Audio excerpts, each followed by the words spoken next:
Hi guys, good morning, good afternoon, good evening, and good day. Before I proceed again sa ating talakayan for today, please like, subscribe, comment, and share. I know wala pa akong followers that much, as in wala pa. So ito nga, nakakaloka. Natatawa ako dun sa hearing nila kahapon. Yung about sa na-recruit na naman nila na panibagong witness ko, no, na nabigyan din ng sobre. So ito na nga. Natatawa ako dun sa tanong mo, sagot mo din. Itong si Chihuahua, yung tanong niya, siya rin sumasagot. Pero itong masaklap na nakakatawa. Nilaglag niya yung sarili niya. Sabi niya, let me guess, February to September, sabi niya, with conviction pa talaga.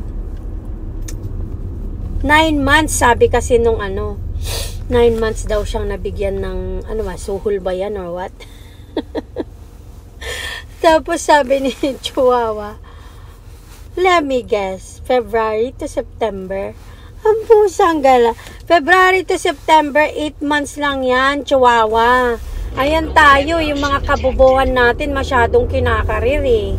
Inaaraw-araw nyo na yung katangahan nyo dyan, kabubuhan nyo dyan sa Congress ha. In fairness ha, consistent yung kabubuhan nyo, tsaka katangahan nyo. Masyado nyo na binamasteral. So sabi niya, hanggang September, sabi nga.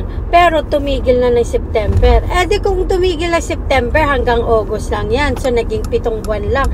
Kung dun pa lang sa buwan, hindi kayo magkasundo sa script nyo, na? Paano kayo magkakaroon ng credibility? Well, technically, FYI lang po, para sa kaalaman nyo, kung hindi po kayo na-inform, wala po kayong credibility. Sa totoo lang, ang Congress ngayon, na bumabati ko sa mga Duterte, wala, nada, zero, as in nothing. Wala po kayong credibility, as in walang-wala. Kahit man lang sana hininga or hangin, wala po kayong credibility. Yun lang ang masasabi ko sa inyo. Kaya pasensya na kayo. Kasi yung katangahan nyo at kabubuhan nyo po, masyado nyo na pong kinakarir at minamasteral. Kasi ang akala ko minsan yung katangahan tsaka kabubuhan, lang yan eh. Paminsan-minsan lang yan nagagamit. Hindi ko akalain na kinakarir pala yan. Akala ko, minsan mo lang ginagamit yung katangahan na yan. Akalain mo yun. Even sa math, simpleng math, hindi nyo man lang napagkasunduan kung anong script ang gagamitin nyo at paano nyo i-execute yung plan yung kabubuhan. Anyways, natatawa ako sa inyo, pero babalikan ko kayo. Maggagas muna ako.